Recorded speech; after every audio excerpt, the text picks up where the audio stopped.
Okay, so i-demo ko po sa inyo kung paano po magbayad through online payments para po less hassle na. Hindi nyo na po kailangan ng confirmation galing sa akin at saka sa mga operator.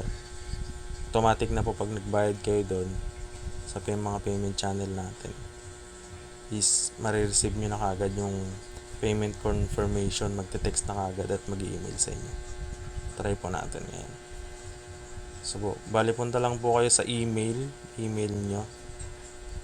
Yan, so makikita nyo ito pong mobile debug, or kung may nag-text po sa inyo dito sa messaging, yan, so pwede nyo po yan tignan.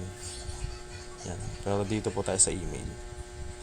So click nyo lang po yan, buksan nyo lang po yung email mismo.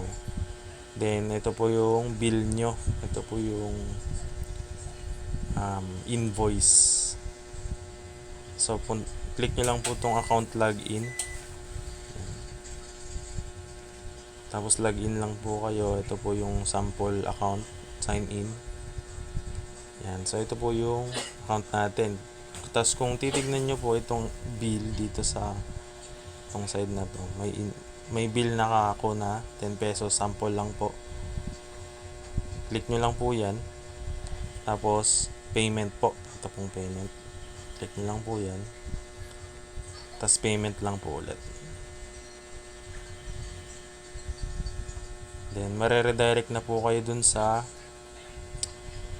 payment channel natin. So dito po sa payment method, pwede po kayo pumili dyan kung alin po yung gusto nyo. Itong bank transfer, e-wallet. So yung e-wallet po, dalawa pa lang po yung activated. Yung GCash tsaka Shopee Pay po is ongoing pa lang activation. Tapos dito po sa retail outlet, kung meron kayong kunyari, nandun kayo sa Cebuana, tapos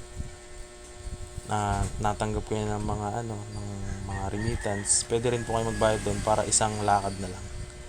So yung tatry po natin dito po sa e-wallet, tapos try po natin tong Paymaya. Click nyo lang po yung Paymaya. Then yan, so automatic na po siya. Ipipay nyo na lang po yan back to merchant. So ibig sabihin, pag po successful, nakabayad na po kaagad. So ganun lang po kasimple. Yan. So pagka meron na pong ganyan, ibig sabihin nakabayad na po talaga kayo. Then kung makikita nyo po dito sa bill, so paid na po siya, automatic na po siya. So hindi na po kayo mag-aantay ng confirmation galing sa akin na nakabayad na kayo. So less hassle, tsaka less worry na po kayo kasi matik na po yun. Mamaya kasi nakalimutan ko pala, so hindi po pumasok sa system, baka singilin pa kayo ulit ng system. So dito po hindi na po mangyayaring ganun. So yun lang po, thank you.